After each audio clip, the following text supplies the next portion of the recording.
Four. Four. Welcome to part four.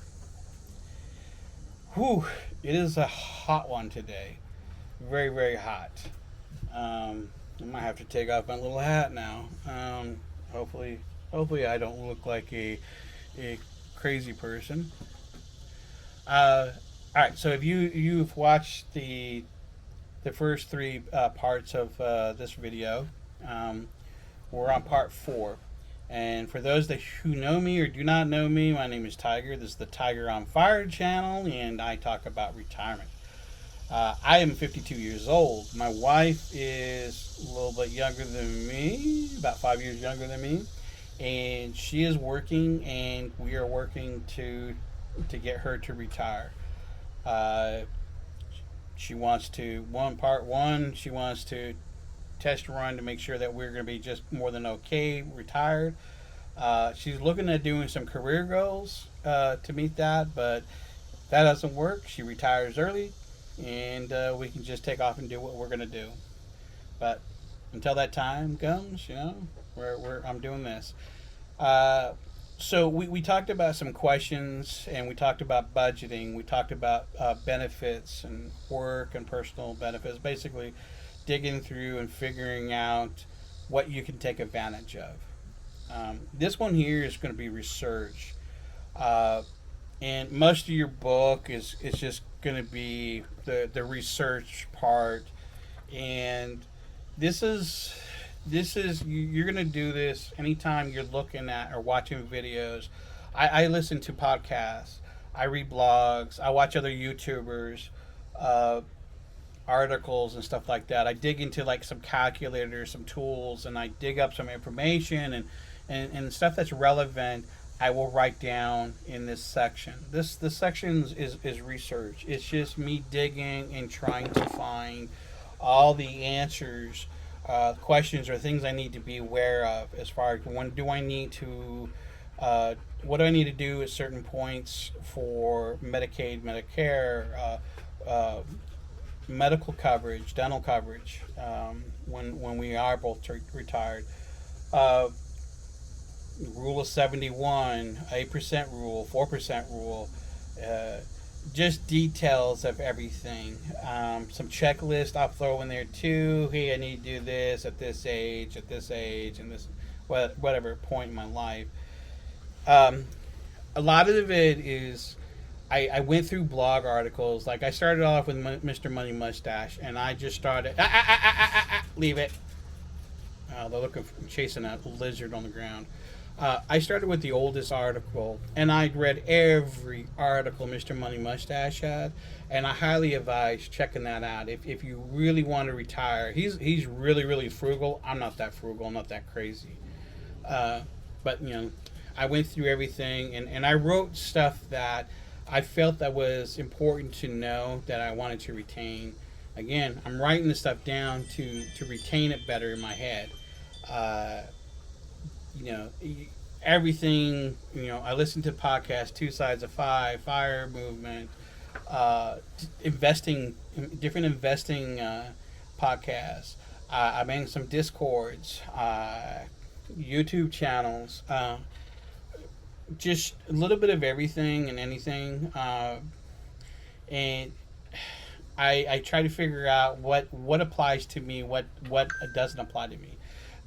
To me, the 4% rule is BS. I hate the 4% rule. But it to me, it's an old way of thinking. It's a not to bash on baby boomer, but it's like a baby boomer formula, right? Which was great if you're a baby boomer or older person, but the way the inflation is, the way everything's expensive now, I don't know the 4% rule um, is going to work for the typical person that might have less than 5 mil saved up.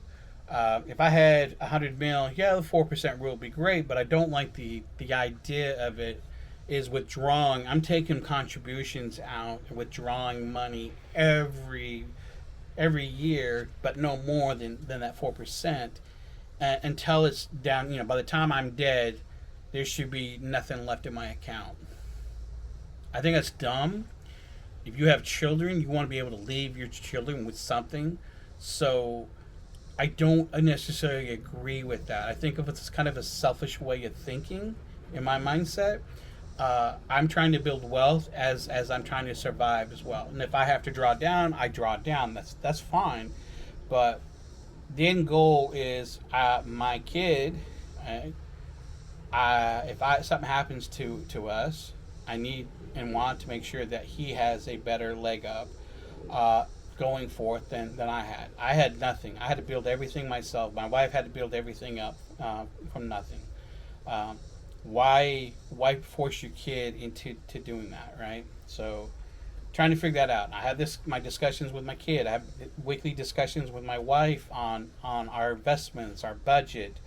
My wife is flying back home today from visiting her folks, her family this week, and you know, tomorrow morning we're going to go through the budget, right? We're going to go through. We have two budgets.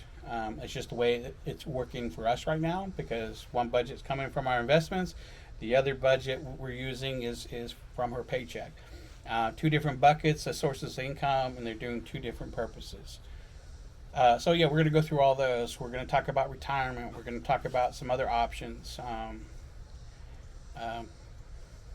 been doing a lot of stuff in and around the house.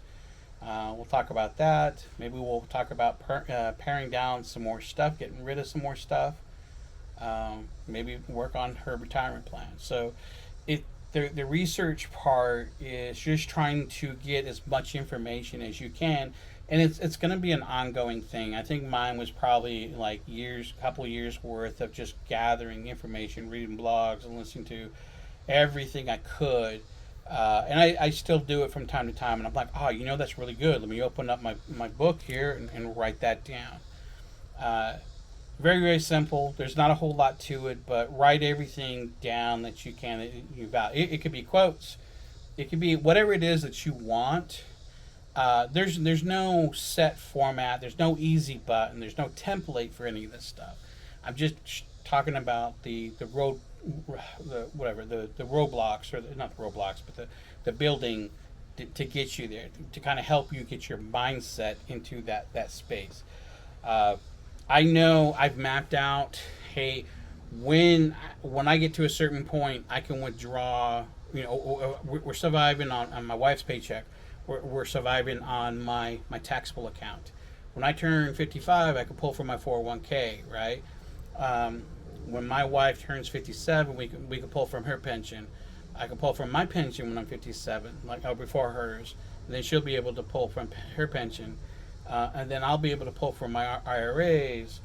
She'll be able to pull from her IRAs, and then you got Social Security. So we have these different buckets that we have accumulated that we'll be able to withdraw, and we know what year, month and year, we'll be able to pull from each of these things, and what the amounts are in there now, or like the pension, what we can expect to see month to month, as well as the Social Security, which is a government pension, right? So, not to dig into to make the video too long, but go through and figure out what all this is going to, figure out all this information. Just spend a lot of time just trying to dig all this information. Pull it from any source that you can. If it makes sense, write it down. If you like it, makes sense, and you build your rules, your investing rules, your withdrawal strategy rules, your retirement rules from that. Is it spouse A is going to retire first, and then spouse B is going to retire 6 months or a year later, or whatever? How are you going to survive? How are you going to make up income? How are you investing your money? Come up with your rules. Figure out what your rules are. But it's all however and whatever you want to make of it. Just gather the information and don't worry about too much detail. Don't worry about trying to make everything perfect. You want the information.